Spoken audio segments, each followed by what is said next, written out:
Tawang news 24/7 देखने वाले सभी दर्शकों को मेरा अभिनंदन। मैं अरविंद कुमार श्रीवास्तव। आज जिले और राज्य की खबरें कुछ इस प्रकार हैं।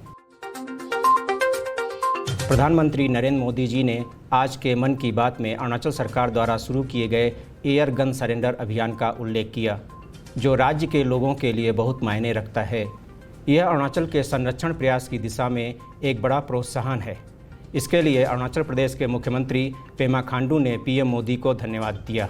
अरुणाचल प्रदेश के लोगों ने साल भर से एक अनूठा अभियान चला रखा है और उसे नाम दिया है Arunachal Pradesh air gun surrender अभियान।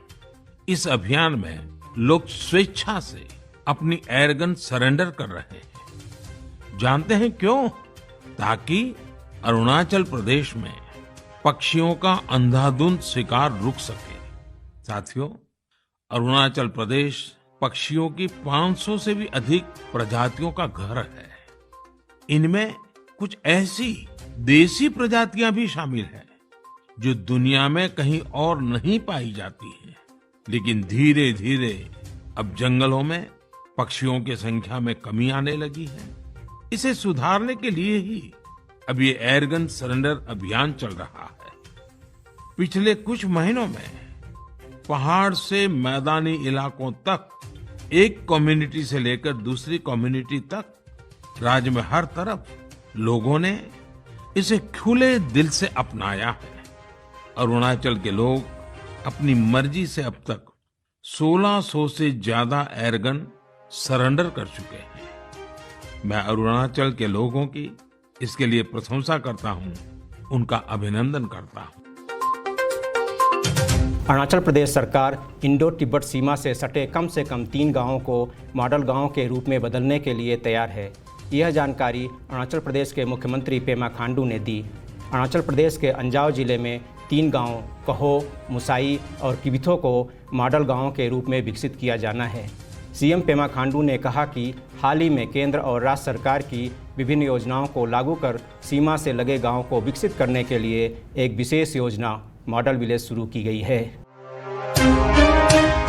पीएम मोदी ने शनिवार को राष्ट्र के नाम अपने संबोधन में घोषणा की कि 3 जनवरी 2022 से 15 से 18 वर्ष की आयु के बच्चों के लिए टीकाकरण शुरू हो जाएगा। पीएम मोदी ने राष्ट्र के नाम अपने संबोधन में कहा, इस कदम से स्कूलों में शिक्षा को सामान्य बनाने में मदद मिलेगी और स्कूल जाने वाले बच्चों के माता पिता की चिंता भी कम होगी। पीएम मोदी ने 10 जनवरी 2022 से स्वास्थ्य सेवा कर्मी और फ्रंटलाइन कार्यकर्ताओं के लिए एहतियात खुराक का शुरुआत करने की भी घोषणा की। यह सब समय के आलोक में किया गया है, जब फ्रंटलाइन कार्यकर्ता और स्वास्थ्यकर्मी कोविड-19 रोगियों की सेवा में तैनात रहते हैं। भारत में इसे एहतियाती खुराक कहा गया है, बूस्टर खुराक नहीं। पीएम ने कहा कि एहतियाती खुराक के फैसले से स्वास्थ्य सेवा और अग्रिम पंक्ति के कार्यकर्ताओं का विश्वास मजबूत होगा।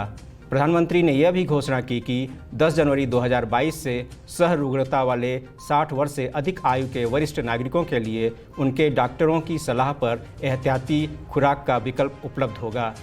प्रधानमंत्री ने कहा कि महामारी से लड़ने के लिए वैश्विक अनुभव ने बताया है कि सभी कोरोना दिशा निर्देशों का पालन करना कोरोना के खिलाफ लड़ाई में सबसे बड़ा हथियार है और दूसरा हथियार टीकाकरण है। असम सरकार ने पूर्व सैनिकों द्वारा राष्ट्र के लिए उनकी सेवाओं के लिए ग्रेड 3 और ग्रेड 4 पदों में 2% आरक्षण को मंजूरी देने का निर्णय लिया है। राज्य मंत्रिमंडल ने शुक्रवार को हुई एक बैठक के दौरान विकलांग पूर्व सैनिकों, सेवा में उत्पन्न होने वाली अक्षमता और कर्तव्य के दौरान मारे गए मृतक पूर्व सैनिकों के परिवारों के लिए 25% पद आरक्षित करने का निर्णय लिया है, जबकि 75% पद अन्य भूतपूर्व सैनिकों के लिए आरक्षित होंगे। हालांकि कैबिनेट ने अपना घर योजना के तहत घरों के निर्माण के लिए राज्य सरकार के कर्मचारियों के लिए ब्याज सबवेंशन के लिए 130.64 करोड़ रुपए की मंजूरी देने का भी फैसला किया है। इस योजना के तहत कुल स्वीकृत राशि 4,312.66 करोड़ रुपए है। कुल लाभार्थी 31,996 और 2017-18 से ब्याज सबवेंशन 162.74 करोड़ रुपए है। इसके अलावा कैबिनेट ने परिणामों के प्रकाशन के बाद असम पुलिस में विभिन्न पदों के लिए चयनित उम्मीदवारों के लिए आवासीय स्थित प्रमाण पत्र, अधिवास प्रमाण पत्र के लिए भर्ती को मंजूरी देने का भी निर्णय लिया है। आज जिला निगरानी समिति से प्राप्त सूचना अनुसार जिले में कुल 5 नमूने संग्रह कर उनका RAT द्वारा कोरोना परीक्षण किया गया और सभी नमूने कोरोना मुक्त पाए गए। आज जिले में कोरोना संक्रमण का केवल एक मामला सक्रिय है।